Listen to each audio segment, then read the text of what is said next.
Hora de conversar com Mônica Bergamo. A Mônica traz um estudo que mostra que o Brasil terá mais médicos do que os Estados Unidos em 2025, quer dizer, já no ano que vem, Mônica. O que significa isso? É uma notícia boa ou ruim? Bom dia pra você, Mônica. É uma notícia. É uma notícia, ponto. Isso é boa também. É uma notícia.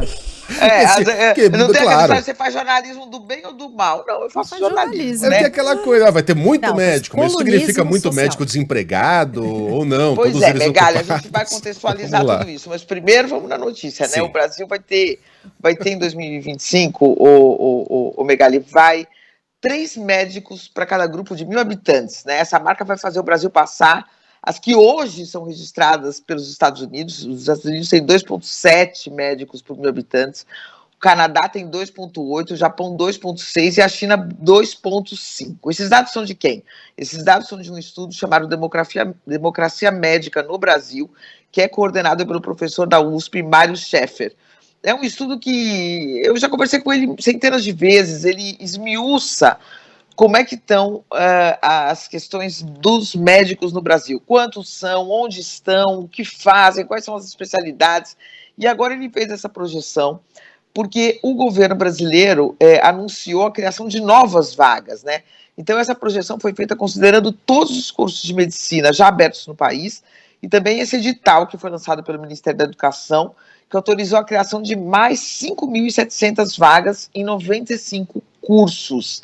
Então, o Brasil chegou ao fim de 2023 com 564 mil médicos diplomados, né? E nesse ano ele vai alcançar a marca, de 597 mil médicos por 205 milhões de habitantes. Então, em 2025, se o crescimento seguir como está previsto, essas novas vagas forem mesmo abertas e os estudantes conseguirem entrar no vestibular, vão ser, em 2025, nós vamos ter 635 mil doutores diplomados para uma população de 206 milhões de habitantes. Agora, o que acontece, o Megali? Isso não vai resolver os problemas que o Brasil tem nessa área. Porque quais são os problemas que o Brasil tem nessa área, segundo ele mesmo estava falando? Primeiro lugar, má distribuição dos médicos pelo território brasileiro. Você tem lugares, por exemplo, você tem cidades, o Megali, como Florianópolis, Porto Alegre, Belo Horizonte, Vitória, que tem cerca de 10 médicos por grupo de 1.000 habitantes. Você veja a desigualdade que é, porque há regiões do Brasil que não tem nenhum médico. Então, essa questão da distribuição é um buraco bem mais embaixo, quer dizer, como ter um plano de carreiras no Brasil, como incentivar médicos a irem para esses lugares mais distantes. Só o salário a gente já viu que não adianta. As faculdades de medicina, a maioria desses médicos é formada por universidades privadas, então você tem um investimento absurdo, né, numa mensalidade muito alta da faculdade de medicina, que estão em grandes centros, essas faculdades, e os médicos acabam fazendo a sua vida e querendo, vamos dizer, de uma certa forma, ter que recuperar esse investimento que fizeram na sua própria educação e acabam ficando nos grandes centros onde tem mais dinheiro. Outra coisa, o Megali, a questão da formação dos médicos. Eu não sabia disso, mas 40% dos doutores brasileiros não têm hoje qualquer especialidade médica. Por quê? Porque você tem poucas vagas de residências. Pelos números do Dr. Scheffer, 43 mil novos médicos se formam todos os anos no Brasil. 43 mil novos médicos. E só existem 20 mil vagas para ingresso na residência. Então, a metade não vai conseguir se especializar, né? Ou vai ter maior dificuldade, porque você pode também ser um especialista se você tiver o título da sua entidade de classe, né? Da sua entidade de especialidade.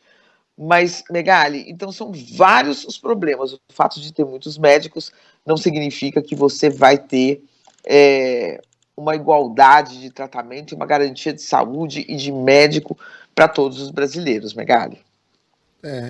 Não é nenhuma notícia, né? É aquela coisa, é notícia, né? As consequências a gente vai ver quando chegar lá. Mas, ao que parece, a gente está diante de um claro caso de má distribuição de médicos, né, Mônica? Onde os médicos querem estar, já há doutores demais, e onde os médicos, alguns, claro, obviamente há exceções, mas em geral preferem não estar, é lá que há carência, né? É lá que eles são mais necessários. Agora, é uma boa notícia, né? Isso que ele está reforçando. É bom ter mais médicos? É bom ter mais médicos. Isso vai resolver os problemas do Brasil? Não, não vai resolver os problemas do Brasil, que são gravíssimos, né? Megali, como a gente sabe. Você viu que o Lula lançou um vídeo aí de Páscoa falando da cirurgia dele de quadril e de como ele teve a ciência de uma enorme fila de pessoas para fazerem uma cirurgia parecida com a dele, para que não sofram mais dores insuportáveis, como ele disse que sofreu, né? Então, é muito, assim como tem a fila de cirurgia no quadril, você tem filas enormes para todo tipo de cirurgia, muitas pessoas acabam tendo a chance de se salvar, inclusive, né? É dramático o que acontece no Brasil, sendo que existem médicos, existem instituições, o que você não tem é uma boa gestão, uma boa organização desse sistema. Negócio de precisar de um médico, né? Lembrei de uma tirinha que eu vi, que é aquela famosa cena do avião, né? Que um passageiro passa mal, aí vem o comissário e fala: tem algum doutor a bordo? Aí levanta um cara assim, cheio. Eu sou doutor em filosofia. Cara, não, mas eu preciso de alguém para salvar a vida desse homem. Mas o que é a vida? Mônica, até amanhã. Bom trabalho. Até amanhã.